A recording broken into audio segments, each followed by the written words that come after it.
Good afternoon and welcome to CEC Gurukul lecture. In the series on sociological theories, in today's lecture, we're going to discuss interactionist perspective. So in first few lecture, we discussed on the functional approach, the conflict approach and the Bavarian approach of interpretative sociology.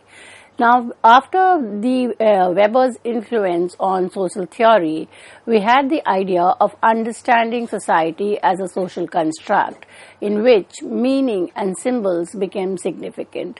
So, in this lecture, the focus is to first understand interactionist perspective and then try to understand some of the key concepts that are central to the interactionist perspective. So, to begin with, social scientists use a variety of research methods to understand human interaction and behavior. One of the most commonly used sociological theory is the interactionist perspective, and the interactionist perspective is also referred as symbolic interactionism or interactionist theory. So this, as I already said, is a kind of an evolution in the discipline of sociology in the ways in which social reality was understood by sociologists and social scientists. So beginning with the positivist school, we were trying to understand society as a construct that was out there, ready to be observed and compared. We then moved on to say a lot of questioning of the status quo and conflict to understanding the social action in terms of meaning. So it is here where we find the roots of interaction theory. So interactionist theory provides answer to how human behavior relates to our social interaction. So the interactionist perspective considers human beings as having agency, having a mind and the capacity to communicate. And because of language, communications, thought, we are able to understand our own action in relation to the action of the other. Now, these perspectives help sociologists to understand how human beings assign meaning to their life from the interaction with the world around them. For instance, in an interaction with someone, if we had an argument or a conflict, then the relationship tends to be of a kind of an enmity, and therefore all our interaction would then be structured accordingly. Interactionism means looking at people's relationship with a different aspect of society as a response to the interaction with others. So how we act or how we kind of do any kind of behavior is also a response to others' action. So if in case someone smiles at you, you return it with a smile. But if you find somebody is shouting or is in a kind of arrogant, so you kind of accordingly change the behavior. Now how do we do this? We do this by assigning a meaning to the action of others. So how do we understand reality? It involves observing the way a person has been taught to think about a certain experience in their life. This implies that socialization plays an important role. During the process of socialization, we are learning a lot of meaning of action, objects, things around us, and that helps us then kind of behave or act out accordingly. We are not only kind of being taught by somebody the norms, codes, values of society. Many a time we are observing it ourselves and internalizing. So the experience of others as well as our own action tell us how to behave and or how to react, how to talk to others. So the reality in which society is basically this understanding of assigning meaning and acting out accordingly.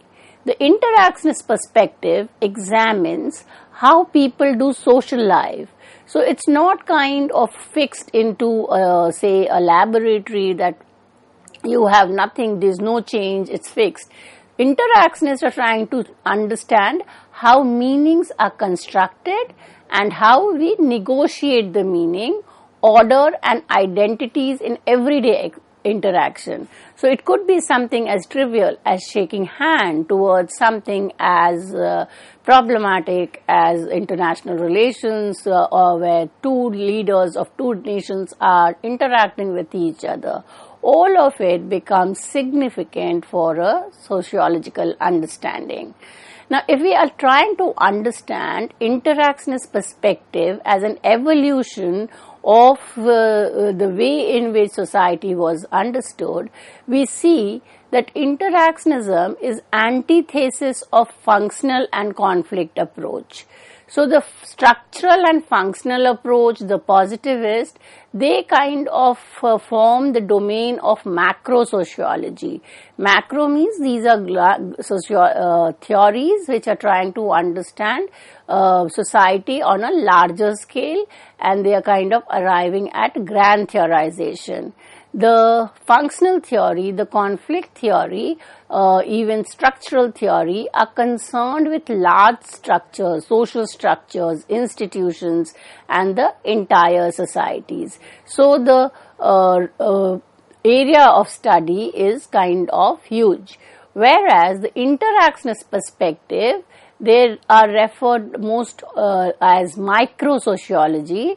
Why? Because they are the universe of study of interactionism is small, on a smaller scale, face-to-face interaction, and there are no kind of generalization. Rather, interactionism kind of gives space to situation or cultural specificity. The same action in two different space or culture could be interpreted differently. So they cannot be kind of a grand theorization, but could be a kind of a situational analysis. Structural functionalism and conflict theory argue that human action and relations are affected and regulated by social structure. So for the functionalist and conflict theory, the structure becomes significant, or we can say the collective becomes important, and they are trying to understand the influence of the collective on the individual. Whereas for the interactionist perspective, the focus is on individual. You start studying social reality with the beginning the understanding of social actions which are performed by individual, and from this within the larger social world is interpreted. Now when we look into the origin of interactionist perspective, according to the Oxford Dictionary, interactionist perspective grew out of American philosophical tradition of the pragmatism in late 19th century, especially elaborated by William James, John Dewey and Charles Peirce. Now, pragmatism in philosophy implied that your idea could be considered as valid or correct, provided it can be based on an explanation of a practical understanding. To give a very small example, if a child is asked, do you want to have ice cream? And the reply is that it could be good for the weather, then there is a practical purpose for which the action is being performed. Now, interactionist perspective elaborated on this, and the founder, person who is credited as kind of initiating symbolic interactionism, Sir George Herbert Mead, was kind of making a midway between pragmatism and sociology. Sociology of those time, which was kind of trying to build a science of a society, also making understanding that ideas are important, and the way the actions are explained with reference to pragmatism is considered significant. Other founders who cemented interactionist perspective to sociology were Charles Horton Cooley, who gave the concept of looking glass, and William Isaac Thomas. The most important exponent of the symbolic interactionism is Herbert Blumer, who coined the term symbolic interactionism in 1937. Now, Bloomer was in a book which is termed as Symbolic Interactionism, and this book serves as a foundational work for interactionist perspective. Symbolic interactionism challenged functionalism and had a major impact mainly in the United States in the 1950s and 60s. The perspective stressed on the active role of the social actors in constructing their social world while rejecting the view that sees individual as pawn of social structure.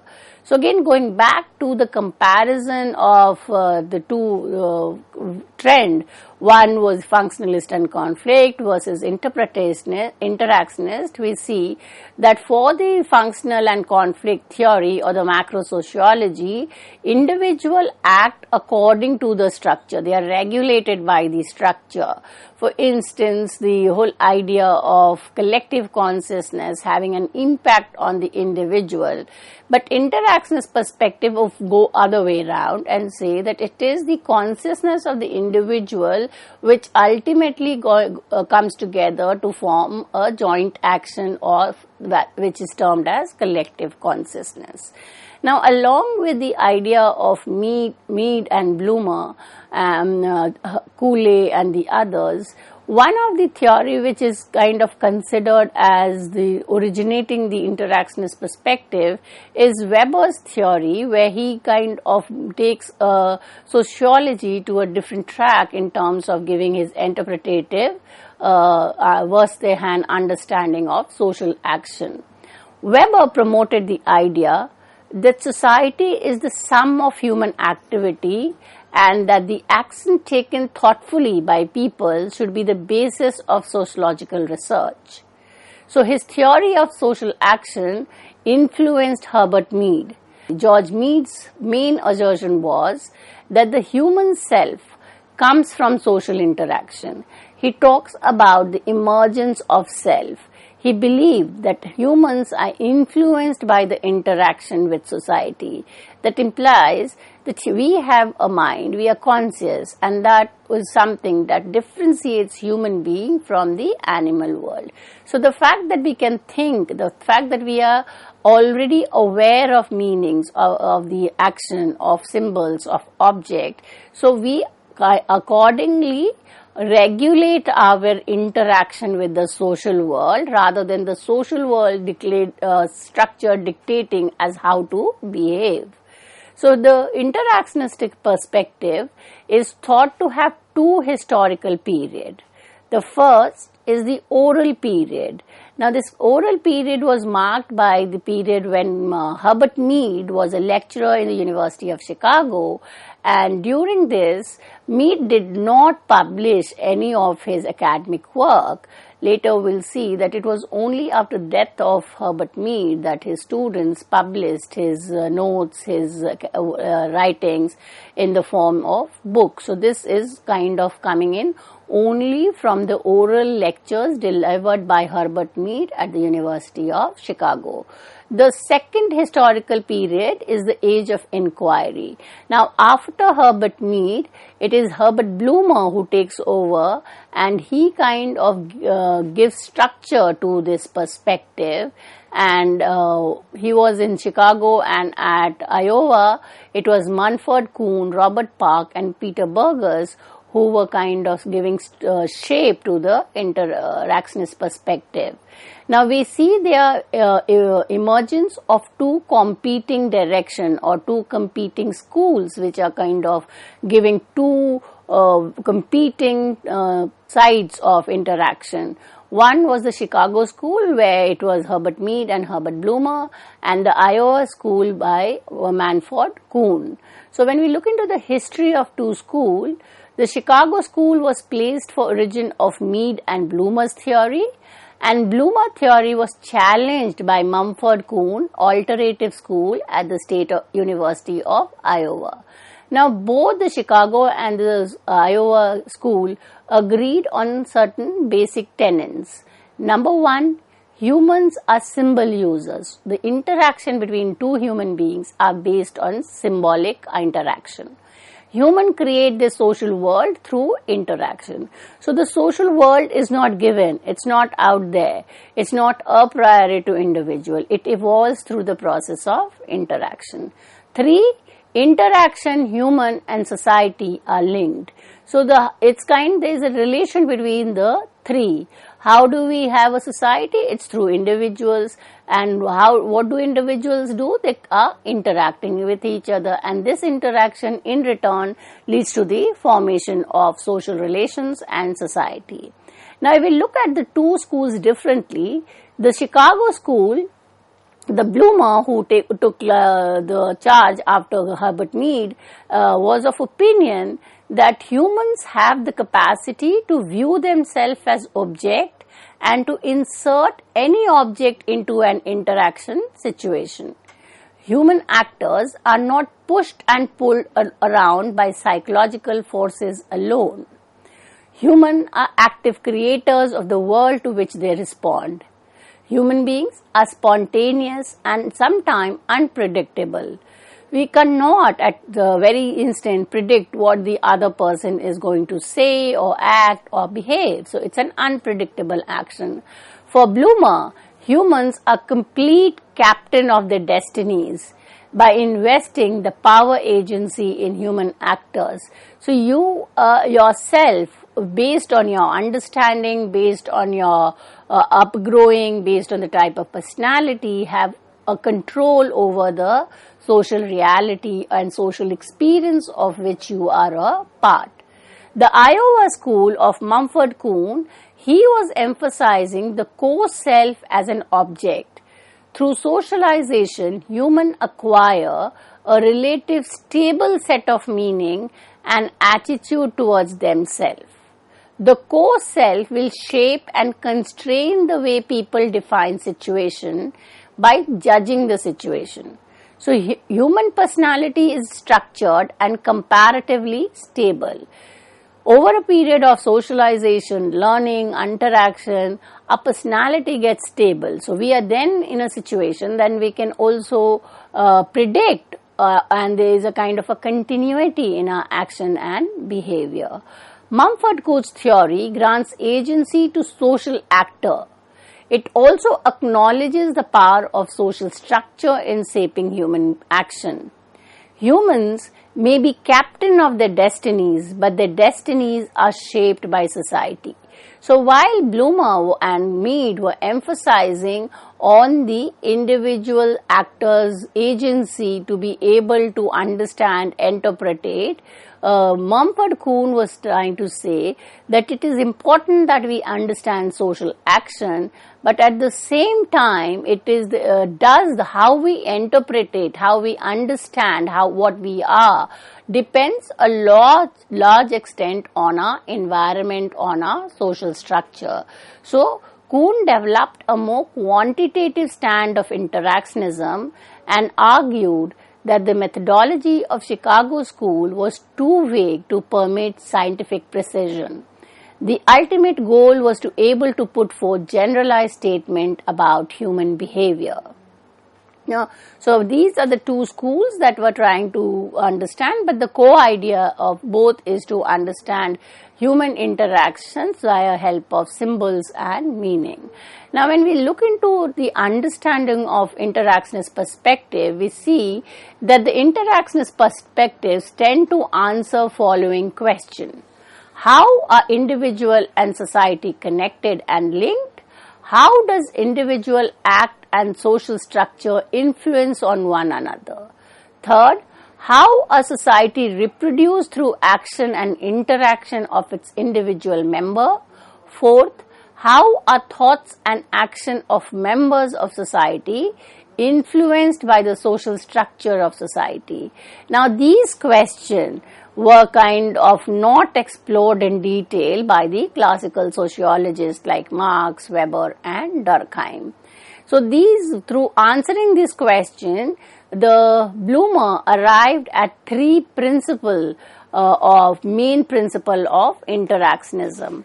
Number one, an individual behavior towards a person, thing or experience is the result of the meaning they assign to that person, thing or experience. 2. Human assign meaning to the things and people around them because of social interaction. 3. A person can change the meaning by interpreting their own interaction with the world and internally making adjustment. So there are basically 7 principles of interactionism. Number 1, people are unique creatures because they have ability to use symbol. People become distinctively human through the interaction with others. Number 3, people are conscious and self-reflective beings who actively shape their own behavior. 4, people are purposeful creatures who act and towards situation. Human society consists of people engaging in symbolic interaction. 6, the social act should be fundamental unit of social psychological analysis. And last, to understand people's social act, we need to use methods that enable us to discern the meaning they attribute to these acts. So basically, symbolic interactionism, the core idea is human interaction, interpretation, response-based meaning, use of symbol, interpretation between stimulus and response. So the whole idea is that interaction is taking place as a result of the response to a stimulus. So some of the key concepts that has been used are symbol, language, thought and mind. So with this brief understanding of interactionist perspective, we come to an end of today's lecture. Thank you.